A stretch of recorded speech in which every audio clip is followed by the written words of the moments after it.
The departure. The Grand Chamber of the Galactic Confederation fell silent as Ambassador Elena Reyes walked through the massive ornate doors. The circular room housed representatives from over 300 sentient species, arranged in rising tiers like an ancient amphitheater. Above them, a holographic display of the known galaxy slowly rotated, stars twinkling in blues and whites against the artificial black of space.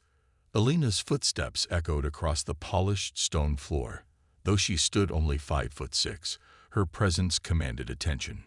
15 years of diplomatic service had taught her how to enter a room, back straight, head high, eyes forward. Today, those lessons were more important than ever. Ambassador Reyes greeted High Chancellor Vorax, his 4 arms spread in the traditional Thelaxian welcome. The Chancellor's crystalline exoskeleton caught the light as he moved, sending prisms dancing across the walls. What urgent matter brings you before the full assembly without scheduled audience? Elena reached the center of the chamber and looked up at the gathered representatives. Some leaned forward with obvious curiosity. Others maintained the impassive expressions of seasoned diplomats. She took a deep breath. Honored members of the Galactic Confederation, she began, her voice clear and unwavering. After much deliberation, Earth has made a decision that I must now share with you all. She paused, scanning the room. As of this moment, humanity is formally withdrawing from the Galactic Confederation.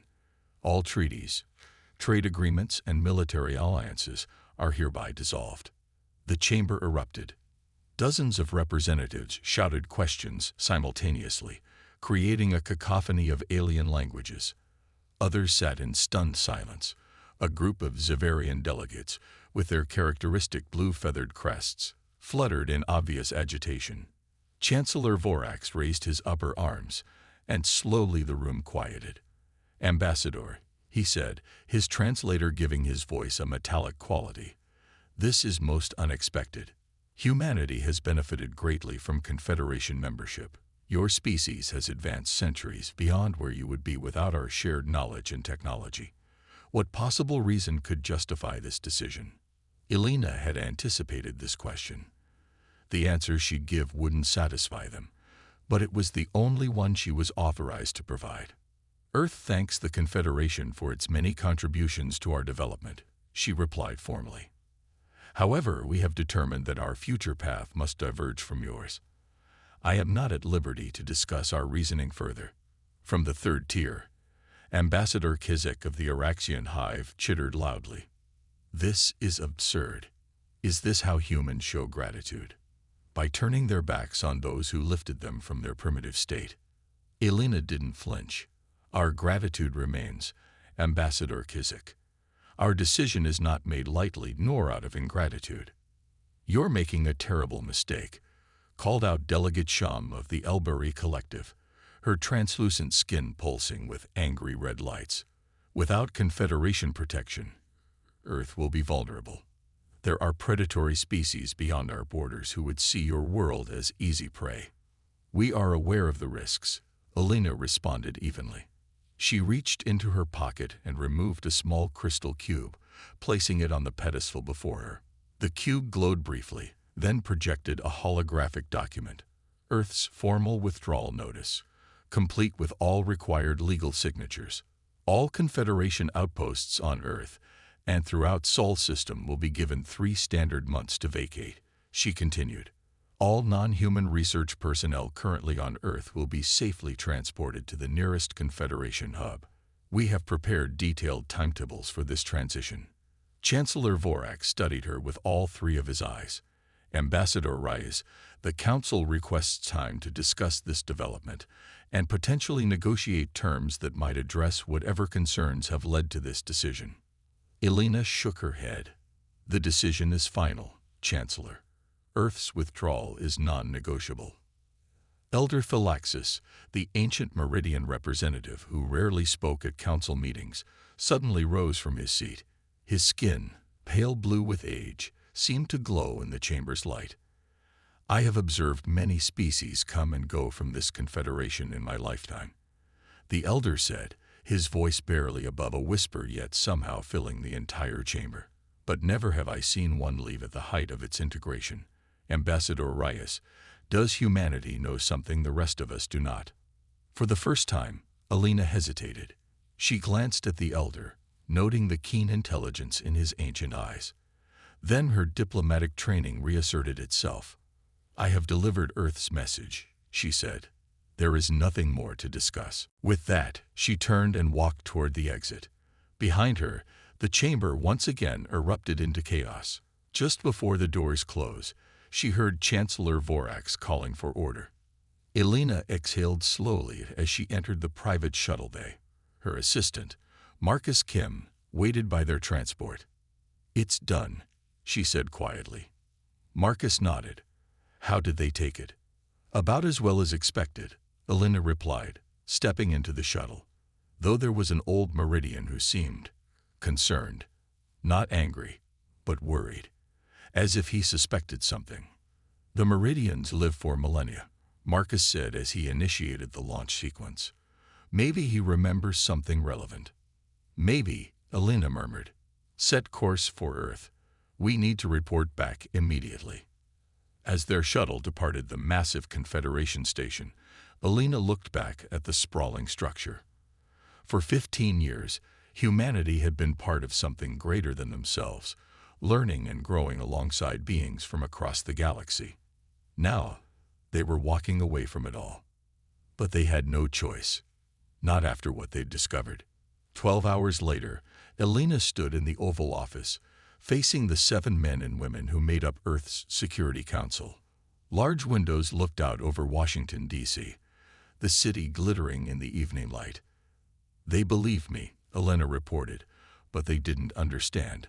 Most think we're being irrational or ungrateful.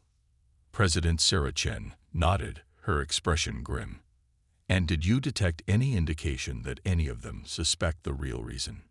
Hard to say, Alina answered. There was one Meridian elder who seemed troubled by our decision, as if it reminded him of something. Dr. Aaron Ramirez, director of xenoarchaeology, leaned forward. That would be Elder Thalaxis. He's over 3,000 years old. If anyone in the Confederation might have historical knowledge of what we're facing, it would be him. But he didn't say anything specific. Asked General Maya Harrison, her military posture rigid even while seated. No, Alina confirmed. Just implied that our departure was unusual. President Chen sighed and turned to the large screen dominating one wall. Dr. Ramirez, update on the Mars findings. Dr. Ramirez stood and activated his tablet.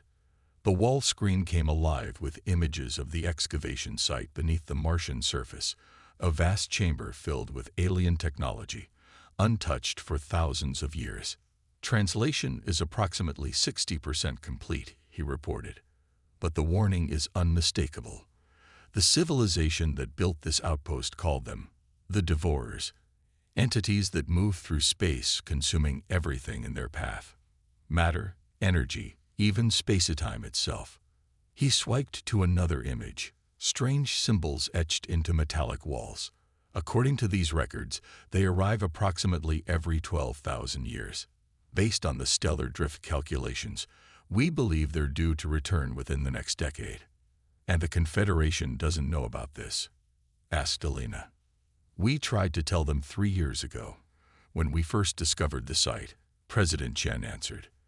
They dismissed our findings as misinterpretations, said we lacked the scientific expertise to properly analyze alien artifacts of that age. General Harrison snorted. Typical. They've always treated us like children playing with technology we don't understand. Well, they're right about one thing, Dr. Ramirez said grimly. We don't fully understand this technology, but we understand enough to know the warning is real. And we found something else. He hesitated, glancing at the president. President Chen nodded. Go ahead, Doctor. The Mars outpost wasn't just a warning station, Dr. Ramirez continued. It was part of a defense system. We've located similar installations on Venus, Europa, and Titan. Together, they formed what the records call a resonance grid, a network of quantum field generators designed to disrupt the Devourers' feeding process. "And you believe we can rebuild this system?" Elena asked. "We've already started," General Harrison replied. "Operation Silent Vanguard began 18 months ago.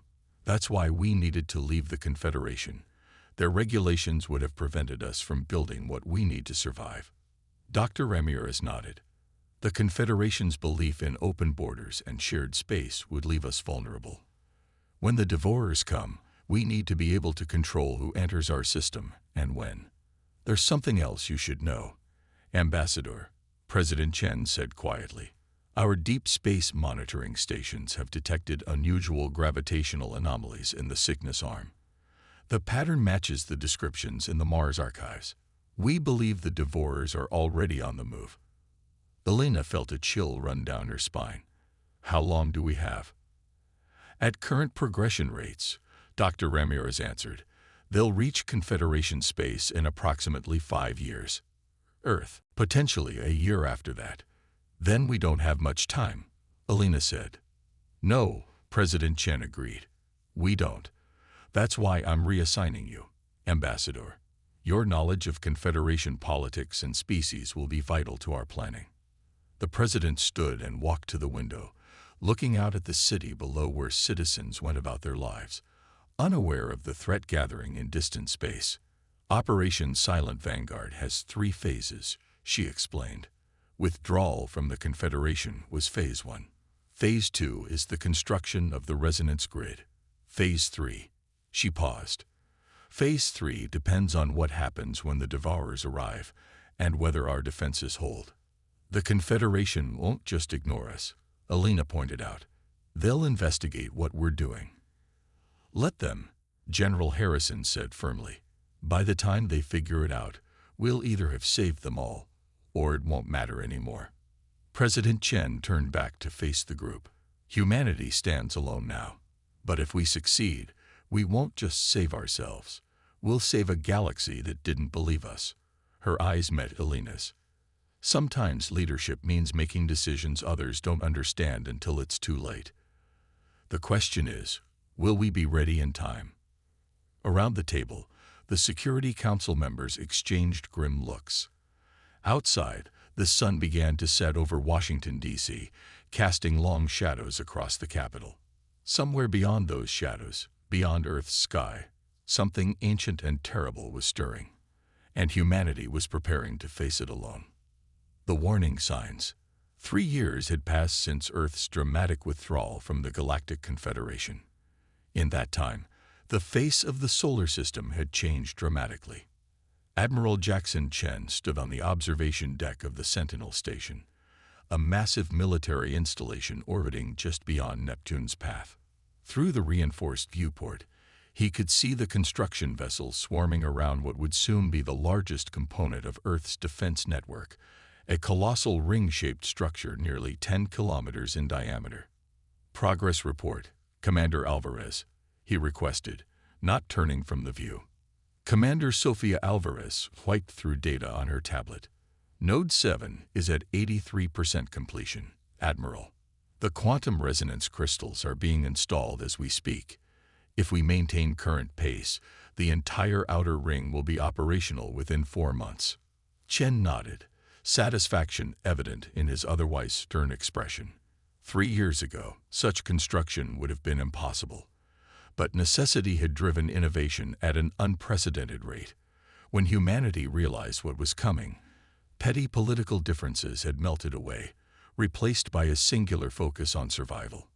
"And the detection grid?" he asked. "Fully operational to a distance of 12 light years," Alvarez replied. "Dr. Okafor's team has made significant improvements to the sensitivity. We can now detect gravitational microfluctuations at twice the range we could 6 months ago." Chen finally turned from the viewport. "And what are they detecting, Commander?" Alvarez's expression tightened. "The anomalies are increasing in frequency, sir.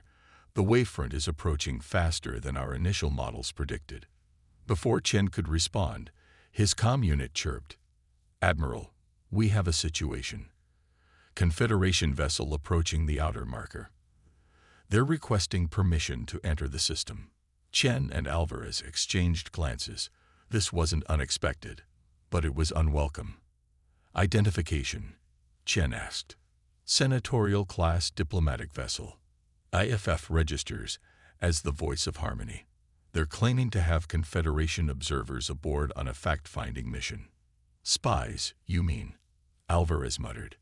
Inevitable, Chen replied. Inform them they may approach as far as the Mars orbital line but no further. And Commander, make sure Node 7 is obscured from their approach vector. Yes, sir. As Alvarez left to carry out his orders, Chen turned back to the viewport. The Confederation's curiosity was natural.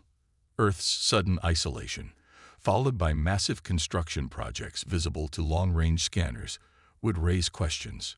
Questions Earth wasn't ready to answer. Not yet. On the Voice of Harmony, Senior Observer Kilax adjusted his visual sensors as the ship approached the Sol system. The Vendarian's compound eyes could perceive spectrums far beyond human vision, which made him particularly valuable for this mission. Curious, he chittered to his colleague, Ambassador Thera of the Lysithian Collective. The humans have constructed a defensive perimeter unlike anything in Confederation records. Thera, her translucent skin showing the complex neural patterns typical of her species, studied the sensor readings. These are not conventional defenses, she agreed. No weapons platforms, no fleet formations. These structures appear to be something else entirely. They're preparing for something, Kilax observed, his antennae twitching with agitation. But what threat could possibly justify this level of infrastructure? The ship's captain, a gruff Thulaxian named Morax, joined them on the observation deck. We've received clearance to approach Mars orbit, but no further. The humans are being quite firm about that restriction. As expected, Thera replied. Since their withdrawal, they've become increasingly territorial. Territorial, Morax repeated with a dismissive wave of his lower arms. They're behaving like frightened younglings, hiding behind walls. Kilax adjusted his sensors again, focusing on a distant construction project partially hidden behind Mars. I'm not certain these are walls, Captain. The energy signatures are unlike anything I've encountered before. Before they could discuss further, the communications officer announced, incoming transmission from Mars Control. We're being directed to dock at Phobos Station for diplomatic reception. As the Voice of Harmony altered course toward the Martian moon, none of its crew noticed the small, sleek vessel shadowing their approach from a distance. Aboard that vessel, Commander Sonia Wright watched the Confederation ship with narrowed eyes. Keep your distance, Lieutenant, she instructed her pilot. Maintain active scans, but stay in their sensor shadow. Yes, Commander, the pilot replied. What exactly are we looking for? Wright's expression remained impassive. Anything that suggests they know more than they should. Dr. Amara Okafor wiped sweat from her brow as she carefully adjusted the alignment of the prototype resonance crystal. The laboratory deep beneath the Martian surface hummed with energy as the massive crystal, nearly 2 meters tall and glowing with an inner blue light, synchronized with the quantum field generators surrounding it. Power levels stable at 60%, reported her assistant, Dr. Weizhong. Quantum coherence holding at nominal parameters. Amara nodded, not taking her eyes off the monitoring equipment.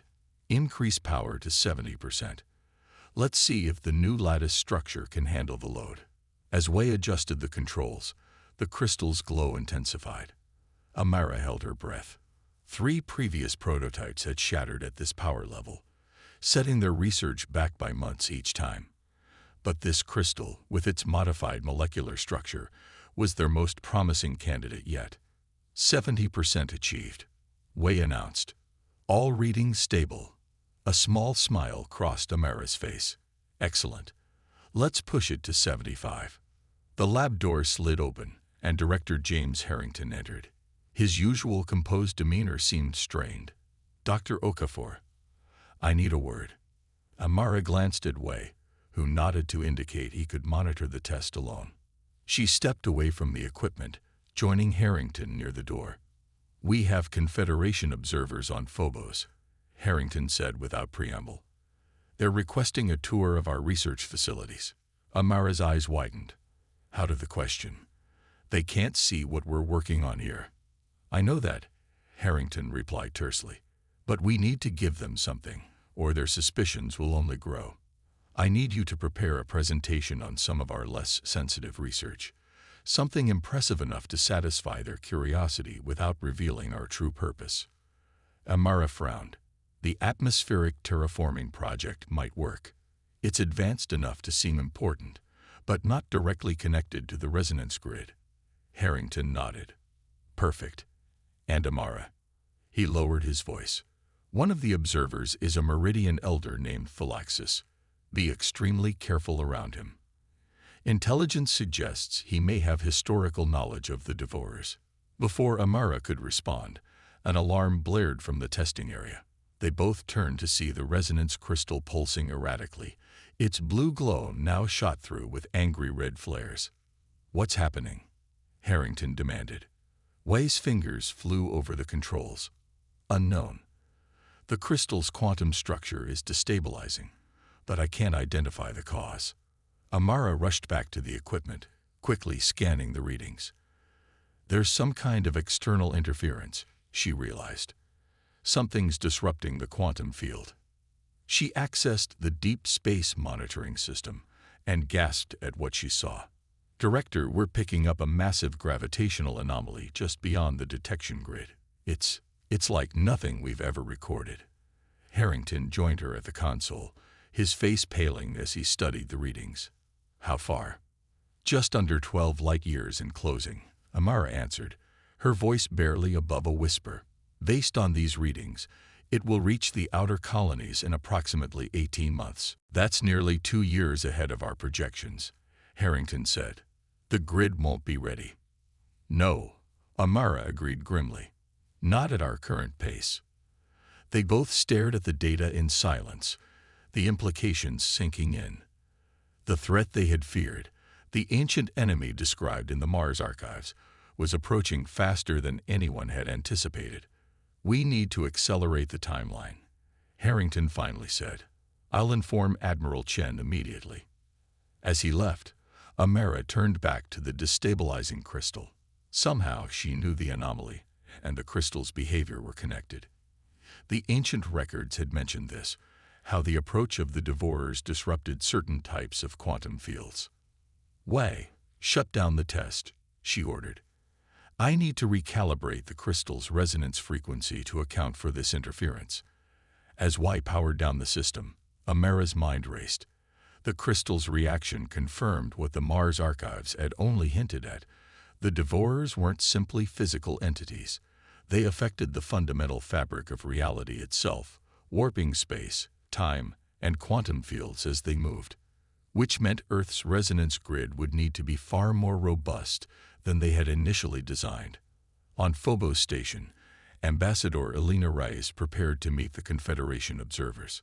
3 years had passed since she had delivered Earth's resignation from the Galactic Confederation, and she had spent that time coordinating humanity's diplomatic isolation, ensuring they had the space and time needed to build their defenses while maintaining just enough communication to prevent outright hostility.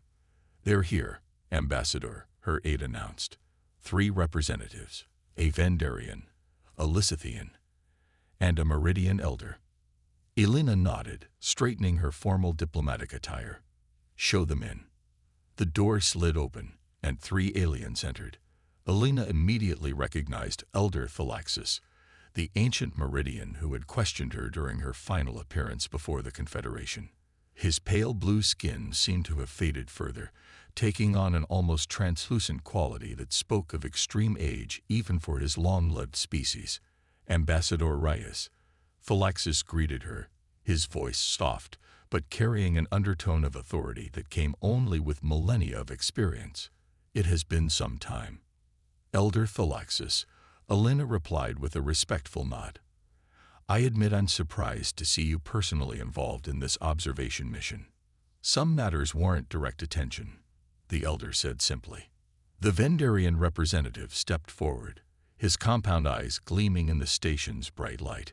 Senior Observer Kilax, he introduced himself. And this is Ambassador Thera of the Lysithian Collective. Elena acknowledged them both before gesturing to the seating area. Please, make yourselves comfortable. I understand you have questions about Earth's recent activities. Questions would be an understatement, Ambassador, Thera said, her neural patterns flashing with what Elena recognized as skepticism. Your species has withdrawn from the Confederation, blockaded your system, and engaged in construction projects of unprecedented scale. The Council is concerned. Earth is exercising its sovereign right to self-determination, Elena replied evenly. Our withdrawal was legal and properly executed. No one disputes the legality, Elder Thalaxis said. It is the motivation that concerns us. He fixed Elena with a penetrating gaze. What are you building, Ambassador Reyes? And why? Elena had prepared for this question, but facing Thalaxis's ancient wisdom, she found her rehearsed answers felt hollow. Still, she had her orders. Earth is developing new technologies to ensure our security and independence, she said. Nothing more. Nothing more. Kilax chittered with obvious disbelief. Our scans indicate energy signatures unlike anything in Confederation records. These are not conventional defenses or habitation structures. Before Elena could respond, her comm unit chimed with an urgent signal. Excuse me, she said, stepping aside to answer it. The message was brief but alarming. Detection grid has confirmed anomaly. Code Devourer active. Security Council convening immediately. Elena's face remained impassive through years of diplomatic training, but her pulse quickened. She turned back to the Confederation representatives, her mind racing to formulate a response that would satisfy them without revealing too much. But Elder Thalaxis was watching her with those ancient, knowing eyes, and she saw something in them that gave her pause. Not suspicion, but genuine concern. Ambassador, the elder said quietly, I have lived for over 3,000 years. In that time, I have seen civilizations rise and fall. I have witnessed patterns that repeat across millennia. He leaned forward. The massive construction projects, the quantum energy signatures, the sudden isolation. I have seen these before, long ago. Elena felt a chill run down her spine. What are you saying, Elder? I am saying, Thalaxis replied, his voice barely above a whisper, that the stars are going dark in the Cygnus arm, just as they did 12,000 years ago. I am saying that your people have found something, perhaps on Mars, perhaps elsewhere, that warned you of what is coming. The room fell silent. The other two representatives looked confused, but Thalaxis's gaze remained fixed on Elena. We came here not merely to observe, Ambassador Reyes, the elder continued. We came because the Confederation has finally begun to notice what your scientists discovered years ago. The anomalies are spreading, and they match patterns described in our oldest historical records. Records so ancient, they were believed to be mere legends. Elena's diplomatic mask slipped, just for a moment. You know about the Devourers. As soon as the words left her mouth, she regretted them. But Thalaxis nodded slowly, a sad smile crossing his ancient face.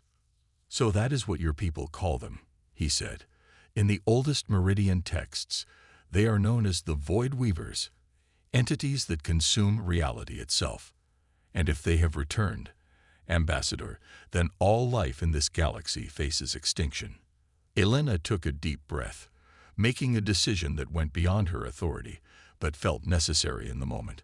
Elder Thalaxis, I believe there are some people you need to meet, people who have been preparing for this threat since we discovered the Mars archives.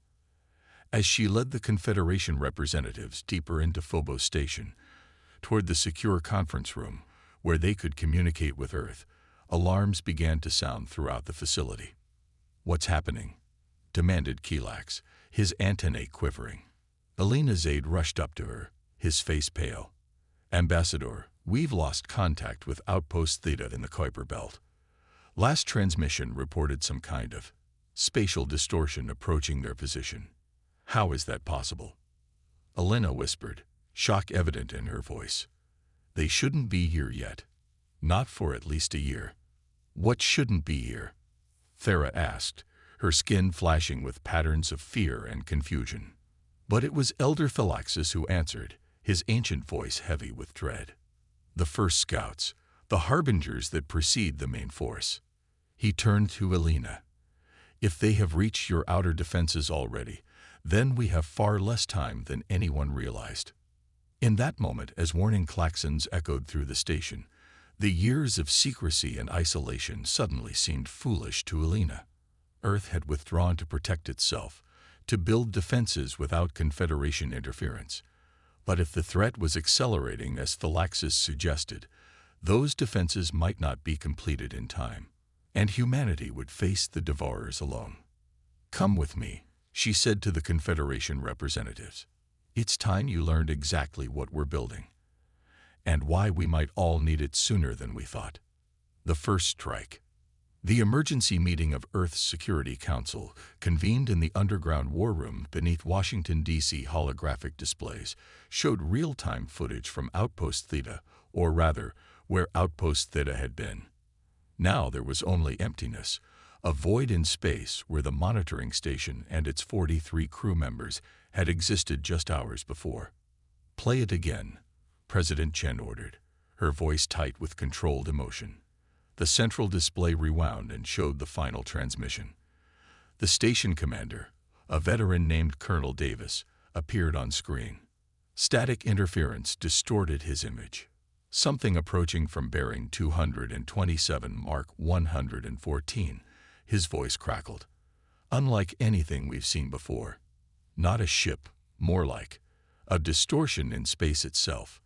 The image shook as alarms blared in the background. "Sensors are going haywire. Whatever it is, it's absorbing all energy signatures. It's..." The colonel looked off camera, his eyes widening in horror. "My God, it's coming through the..." The transmission ended abruptly in static. Heavy silence filled the war room. General Harrison was the first to speak.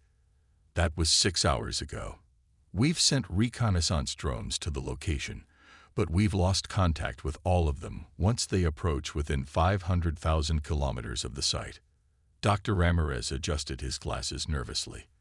The behavior matches exactly what was described in the Mars archives. The Devourers send advanced scouts, smaller entities that prepare the way for the main swarm. They consume everything in their path, converting matter and energy into something the archives called void essence. "How did they get here so quickly?" demanded Defense Secretary Omar Wells. "Your projections said we had at least a year before first contact." Dr. Amara Okafor, who had been urgently recalled from Mars, stepped forward. "The models were based on incomplete data. The Mars archives were damaged, and we had to extrapolate from what we could decipher." She brought up a new display showing gravitational wave patterns. "What we're seeing suggests the Devourers don't move at a constant speed. They accelerate as they consume, converting matter to energy that fuels their advance." "How long do we have before more appear?" President Chen asked. "Based on the new data," Amara replied, "I estimate 3 to 4 months before we see additional scouts. The main swarm is still likely 6 to 8 months away, but that's significantly sooner than our previous timeline." General Harrison slammed her fist on the table. "The resonance grid won't be fully operational for at least 9 months. We need more time."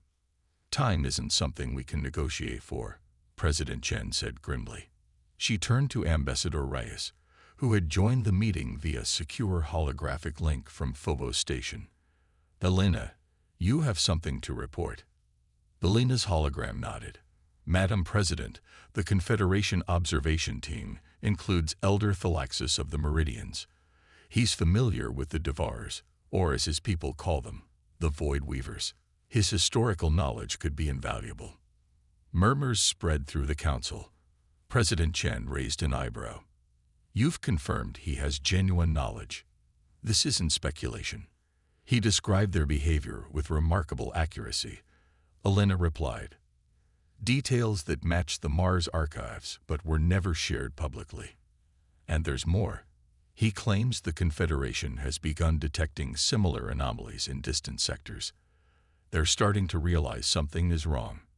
The council members exchanged glances.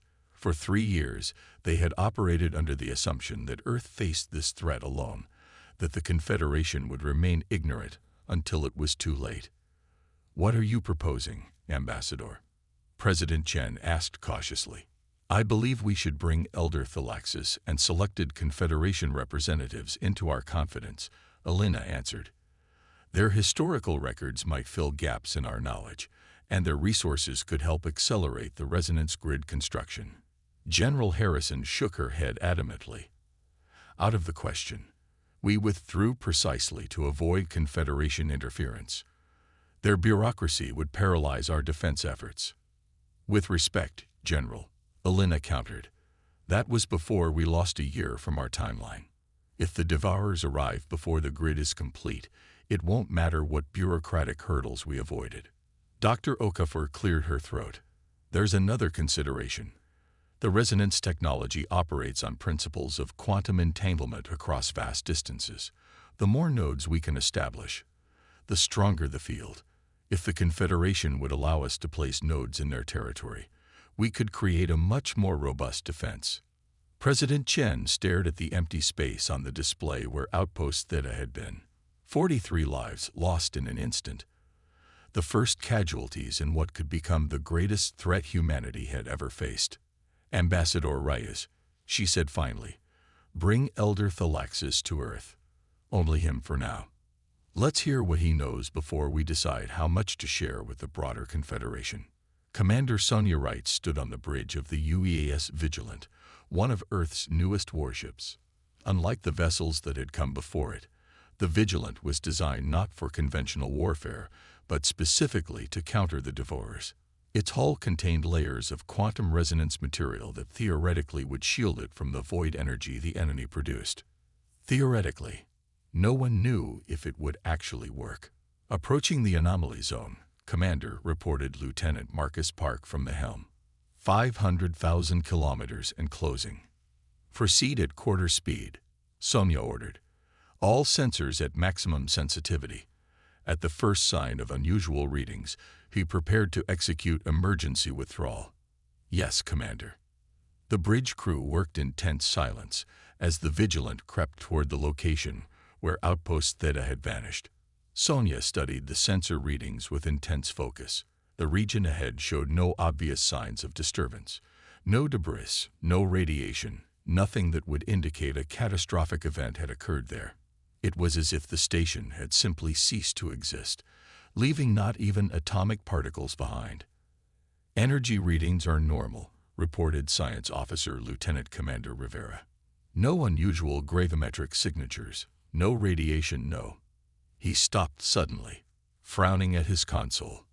"Wait, there's something strange about the background radiation.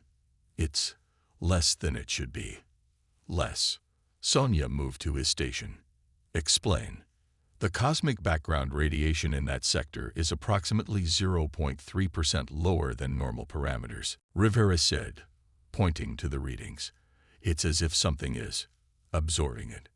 Sonia felt a chill run down her spine. "Full stop. Hold position here." As the ship halted its advance, she activated the specialized sensor array Dr. Okafor's team had installed specifically for this mission. The quantum detection system was designed to identify the unique energy signature the Mars archives had associated with the Devourers. The screen remained blank for several seconds, then suddenly flashed with a pattern of shifting, shadowy tendrils extending outward from where the station had been. "What are we seeing?" Lieutenant Park asked, his voice barely above a whisper. "Void essence," Sonia replied grimly, just as the archives described it. "Not matter, not energy, but something that exists between states, something that consumes reality itself." As they watched, the tendrils seemed to pulse, extending slightly before retracting again, as if breathing or feeding. "Launch probe Alpha," Sonia ordered. "Minimal power signature, passive sensors only." A small unmanned drone detached from the Vigilant and drifted slowly toward the anomaly zone. Its thrusters fired only once, giving it just enough momentum to approach the edge of the disturbed area. All eyes on the bridge were fixed on the drone's telemetry.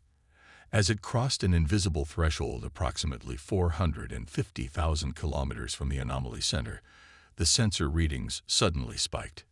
Energy surged from the anomaly, Rivera shouted. On screen, they watched as one of the shadowy tendrils extended with shocking speed, reaching out toward the probe. The moment it made contact, the probe's signal vanished. Did it destroy the probe? Sonia demanded. Rivera shook his head, stunned. No, Commander. It absorbed it. Every atom, every bit of energy. There's nothing left. A heavy silence fell over the bridge. They had just witnessed, in miniature, what had happened to Outpost Theta and its crew. It's aware, Sonia said quietly. It sensed the probe and responded to it. These aren't mindless forces of nature. They're predators. Orders, Commander. Lieutenant Park asked. Sonia stared at the display a moment longer, watching the tendril retract back to the main mass, seemingly satisfied with its meal. Set course for Earth, maximum speed, she finally said. We need to report what we found. As the Vigilant turned away from the anomaly, Sonia couldn't shake the feeling that they were being watched, studied by something ancient and utterly alien, something that regarded humanity as nothing more than another source of sustenance. Elder Thalaxis stood in the center of the Mars excavation site, his ancient eyes taking in the alien script that covered the walls of the vast chamber. Though he had needed an environmental suit to accommodate his different atmospheric requirements, he moved with surprising grace for one so old. Remarkable, he whispered, running a hand along the inscriptions. The language is similar to ancient Zithral script, a precursor civilization that vanished over 50,000 years ago. Dr. Ramirez watched the Meridian Elder with a mixture of fascination and concern. President Chen had authorized sharing the Mars discovery with Thalaxis, but there was still debate about how much to reveal regarding Earth's defense plans. Can you read it? Ramirez asked. Much of it, yes, Thalaxis replied. My people maintain archives dating back nearly 1,000,000 years. We have fragments of many lost languages. He moved slowly along the wall, translating as he went. Here, it speaks of the Great Consumption, a time when stars went dark and worlds were unmade. Unmade, Ramirez repeated. That's consistent with our translations. Thalaxis nodded. The Zithril were a powerful civilization, spanning thousands of worlds. They encountered the Void Weavers during their expansion period. According to our historical records, they'd fought for nearly a century before they were overwhelmed. The Elder stopped at a particular section of wall, which showed a series of concentric circles with strange symbols at various junction points. This, he said, placing his hand on the diagram, is what saved some of them. Dr. Ramirez's pulse quickened. The resonance grid. Yes, Thalaxis confirmed. A network of quantum field generators designed to create a specific frequency that disrupts the Void Weaver's ability to feed. The Zithril called it the harmony of existence. It could not destroy the Weavers, but it could repel them, force them to seek easier hunting grounds. That's what we're building, Ramirez admitted. A modern version of this technology, adapted from what we found here. Thalaxis turned to face him. Then you are wiser than the Confederation Council. When your representatives first brought evidence of the coming threat, many dismissed it. Some believed, but were paralyzed by protocol and debate. The Elder's ancient eyes showed a profound sadness. The Confederation has forgotten much of its own history. The last incursion of the Void Weavers was 12,000 years ago, before the Confederation existed in its current form. Only a few species maintain records from that time, and even those are often dismissed as legends or metaphorical accounts. Why did you believe us when others didn't? Ramirez asked. Because I have seen the pattern before, Thalaxis replied simply. Not the Weavers themselves. I am not that old. But I have witnessed civilizations that discovered ancient warnings and withdrew from galactic affairs to prepare their defenses. Most failed. Some succeeded, For a time, he gestured to the chamber around them. The Zithril were among the successful ones. They created a network of sanctuary worlds protected by this technology. It allowed a fraction of their civilization to survive, while countless billions perished. Ramirez felt a chill at the elder's matter-of-fact description of such tragedy. And now it's happening again. It was always going to happen again, Phylaxis said. The cycle is as predictable as the rotation of galaxies. What is unpredictable is which civilizations will heed the warnings and prepare. He fixed Ramirez with an intense gaze. Humanity has chosen wisely, but you cannot stand alone. The resonance grid you are building, how extensive is it? It will cover Earth and our remaining colonies, Ramirez answered cautiously. Then it will fail, Phylaxis said bluntly. The Zithril records are clear on this point. The grid's effectiveness increases exponentially with its size. A small grid might protect a single system temporarily, but the Void Weavers will eventually adapt and overcome it. Only a vast network, spanning many systems, has any hope of creating a permanent sanctuary. Ramirez frowned. But that would require cooperation with the Confederation. Phylaxis finished for him. Yes. And that is why I am here, Dr. Ramirez. Not merely to confirm what you already know, but to offer an alliance. My people remember the last great consumption. We will not allow history to repeat itself through inaction. In the Earth Security Council chamber, the mood was grim as Commander Wright presented her findings from the Vigilance Reconnaissance mission. The entity that destroyed Outpost Theta remains in position, she reported. It appears to be dormant for now, but it responded immediately to our probe. It's intelligent, adaptive, and extremely dangerous. Could your ship's weapons have affected it? General Harrison asked. Wright shook her head. Based on what we observed, conventional weapons would be useless. The entity absorbs energy in all forms. Firing on it would only make it stronger. What about the resonance technology? President Chen inquired, turning to Dr. Okafor. The prototype generators are showing promising results in the lab, Amara replied. The quantum field successfully repels simulated void essence, but we haven't tested it against an actual devourer. We may need to accelerate that timeline, President Chen said. How quickly could we equip Commander Wright's vessel with a functioning resonance generator? Amara hesitated, calculating. 3 weeks, minimum. But it would be a prototype, not the finished design. There are significant risks. Before anyone could respond, Ambassador Reyes entered the chamber, followed by Elder Phylaxis and Dr. Ramirez. The Security Council members fell silent, many of them uncomfortable with an alien presence in their most secure facility.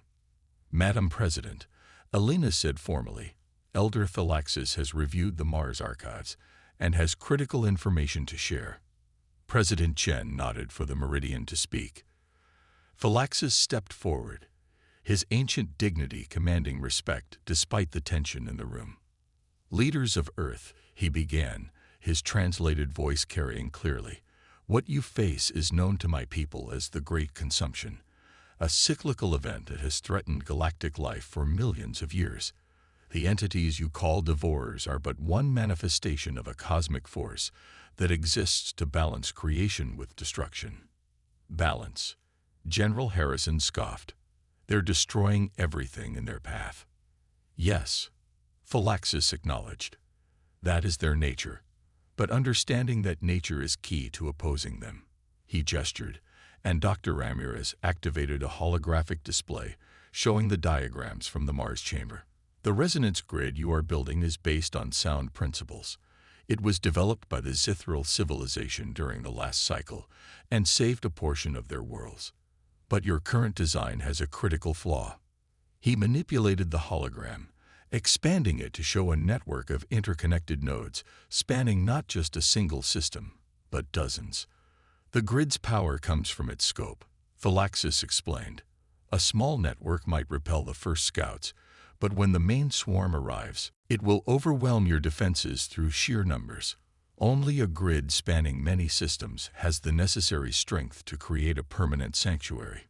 Dr. Okafor stepped closer to the hologram, studying it intently. This design, it's far more efficient than ours.